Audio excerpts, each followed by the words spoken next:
नमस्कार जय जगन्नाथ आपण समस्त को मो यूट्यूब चैनल को बहुत बहुत स्वागत।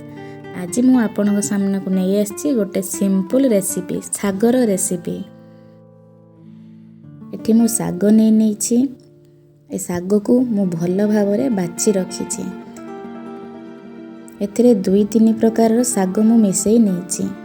मिसामिशी साग खाइबा को बहुत टेस्ट लगता है।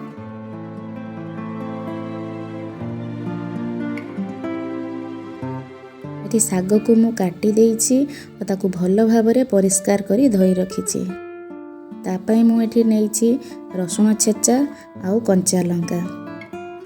एबे करेई बसेबा और सेथिरे देई देबा काटी रखिथिबा साग को और सेथिरे देई देबा स्वाद अनुसार लूण। ताकू भल भाबरे गळेई नेबा।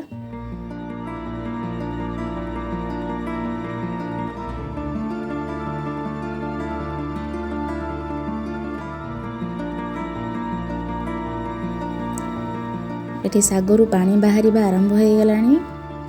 एई पानी रे ही साग सिझी जीवो।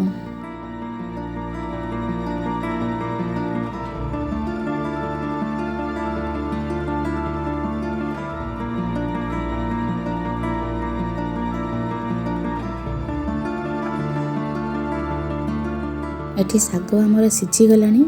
ताकू अन्य एक जगह को हमें काढी नेबा। से सेम करे आमे दे देबा किछि रिफाइन तेल। तेल एठी गरम हो गला परे आमे दे देबा 2टी कंचा लंका को किछि समय भाजिला परे एथिरे आमे दे देबा रसुण रे छेचा। रसुण को आमे लाली हवा पर्यंत भाजी नबा। एठी हम रसुण छेचा लाली हो गलानी। एठी आमे दे देबा सिझेई रखिथिबा साग को। ताकू आमे भलो भाबरे मिसई नबा। एबे साग भजा हमर प्रस्तुत हो गलानी। यह भात और पखाळर साइड आइटम रूपे बहुत टेस्ट लगी थाए। थरे निश्चय ट्राए करंतु मिसामिशी साग भजा। धन्यवाद। जदि वीडियोटी भल लगी थाए तले निहाती सब्सक्राइब करिवे।